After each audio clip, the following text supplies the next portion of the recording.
Jangan lupa like, subscribe, dan aktifkan loncengnya. Nah, di video sebelumnya kita sudah belajar membuktikan kebenaran teorema Pythagoras. Di video kali ini kita akan latihan soal dasar untuk menerapkan rumus Pythagoras. Oke, kita simak pembahasannya berikut ini. Latihan soal mengenai materi Pythagoras. Contoh soalnya seperti ini. Nah, ada segitiga siku-siku ABC, siku-siku di B. Soalnya tentukan panjang AC. Sebelumnya kita identifikasikan dulu AC ini sebagai hipotenusa atau sisi penyiku. Nah, kalau kita lihat AC ini adalah sisi miring atau hipotenusa, karena patokan untuk menentukan itu sisi miring atau bukan, kalau sisinya terletak di depan 90 derajat, maka bisa dipastikan sisi yang di depan ini adalah sisi miring atau hipotenusanya. Jadi untuk mencari hipotenusanya, di video sebelumnya hipotenusanya kita sudah belajar rumus Pythagoras untuk mencari sisi miring, yaitu dengan ditambah. Jadi jawab AC kuadrat sama dengan BC kuadrat ditambah AB kuadrat. Kemudian BC nya 6, berarti 6 kuadrat ditambah AB nya 8 kuadrat, 6 kuadrat itu 36, 8 kuadrat itu 64. Berarti ditambah hasilnya 100. Nah, ini belum selesai. Untuk mencari AC aja, bukan AC kuadrat, berarti harus diakar. Berarti AC sama dengan akar dari 100. Akar dari 100 berapa? Akar dari 100 adalah 10. Jadi jawabannya untuk panjang AC sini adalah 10 cm. Seperti itu untuk nomor 1. Kita lanjut ke nomor 2.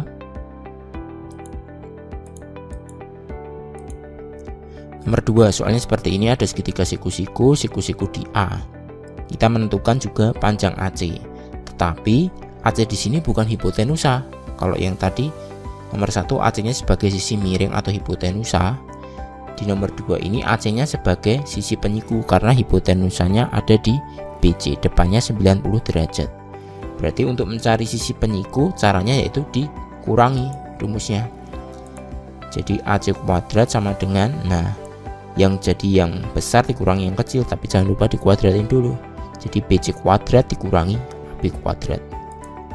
Jadi seperti ini, AC kuadrat sama dengan BC nya 35 kuadrat dikurangi AB nya 21 kuadrat. 35 kuadrat itu 1225 dikurangi 21 kuadrat itu 441, sehingga ketemu AC kuadrat sama dengan 784. Sehingga akar dari 784 itu berapa? Itu adalah akarnya adalah 28. Nah, di video berikutnya kita akan belajar bagaimana teknik untuk mengakar-akar seperti ini. Ini akar 784 adalah 28. Jadi kita ketemu hasilnya AC di sini adalah 28 cm. Seperti itu. Jadi 28 kali 28 sama dengan 784. Oke, kita lanjut ke nomor berikutnya. Nomor 3. Nah, tentukan panjang AD. Gambarnya seperti ini. Ada siku-siku ABC, kemudian ada siku-siku ACD. Kita menentukan panjang AD yang sebelah sini. Langkah sebelumnya, langkah yang harus kita lakukan terlebih dahulu, kita harus mencari AC-nya ini. Karena kita harus mencari AC, kemudian CD, baru kita bisa ketemu AD. Jadi kita nyari AC dulu. AC di segitiga ABC, ingat ya, ini sudut pandangnya adalah segitiga ABC dulu. AC ini berperan sebagai hipotenusa dari segitiga ABC. Jadi kalau kita lihat dari segitiga ABC, AC, sisi AC ini berperan sebagai hipotenusanya. Jadi caranya itu ditambah, berarti AC kuadrat sama dengan AB kuadrat ditambah BC kuadrat, sehingga ketemu seperti ini. AB nya 12 kuadrat, BC nya 9, 12 kuadrat itu 144 ditambah 81 ketemu 225, sehingga akar dari 225 itu adalah 15. Nah, kalau sudah ketemu di sini AC-nya ini 15, kita baru mencari panjang AD, tapi dari segitiga, sudut pandang segitiga ACD. AC ini bukan hipotenusa, ingat ya, dari sudut pandang segitiga ACD, AC bukan hipotenusa karena ACD itu hipotenusanya adalah AD. Jadi beda segitiga juga beda hipotenusa juga. Jadi untuk kita nyari AD caranya seperti ini.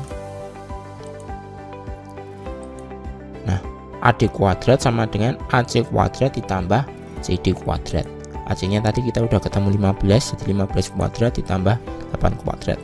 15 kuadrat itu adalah 225, 8 kuadrat 64, sehingga ketemu 289 setelah dijumlah. Kemudian baru di akar. Akar dari 289 adalah 17. Jadi jawabannya adalah panjang AD di sini adalah 17 cm. Seperti itu untuk nomor 3. Kemudian kita lanjut ke nomor 4, nomor berikutnya. Nah, ada trapesium siku-siku ABCD seperti gambar di sini. AD-nya di sini 15, kemudian DC 25, AB-nya 33. Tentukan keliling trapesium siku-siku ABCD tersebut. Nah, kita sudah tahu konsep keliling itu apa. Konsep keliling itu adalah menjumlahkan sisi-sisi yang dikelilingi ini. Jadi AD ditambah DC ditambah CB tambah BA. Tapi permasalahannya kita belum tahu panjang dari CB atau BC ini. Jadi langkah sebelumnya kita harus mencari panjang BC ini dari segitiga siku-siku. Siku-sikunya yang mana? Nah, perhatikan. Nah, kalau kita tarik garis, maka membentuk segitiga siku-siku. Permasalahannya, berapa panjang dari titik ini sampai titik ini? Nah, kalau kita analisis, AB sampai sini itu kan 33, DC cuman sampai sini itu kan 25. Berarti di sini A sampai titik ini kan juga 25. Padahal totalnya di sini sampai 33. Berarti 33 dikurangi 25 di sini adalah 8. Terus kemudian bagian ini sampai ke sini, sampai C di sini sama dengan ini ya, berarti 15. Jadi di sini 15, di sini 8. Kita cari hipotenusanya karena ini sisi miring. Nah, hipotenusa depan 90 derajat. Jadi ketemu seperti ini. Nah, BC kuadrat sama dengan 15 kuadrat ditambah 8 kuadrat. Sehingga ketemu 15 kuadrat itu 225 ditambah 8 kuadrat itu 64, sehingga ketemu BC kuadrat sama dengan 289, sehingga akar dari 289 itu adalah 17. Jadi kita sudah tahu bahwa di sini adalah 17 cm BC nya, baru kita bisa mencari keliling. Kelilingnya dari AB tambah BC tambah CD tambah DA, sehingga ketemu seperti ini. 33 tambah 17 tambah 25 tambah 15, sehingga ketemu 90 cm. Oke, jadi seperti itu. Nah, jadi seperti itu pembahasan latihan soal di video kali ini. Untuk materi selanjutnya, kita akan simak di video berikutnya. Oke, dadah.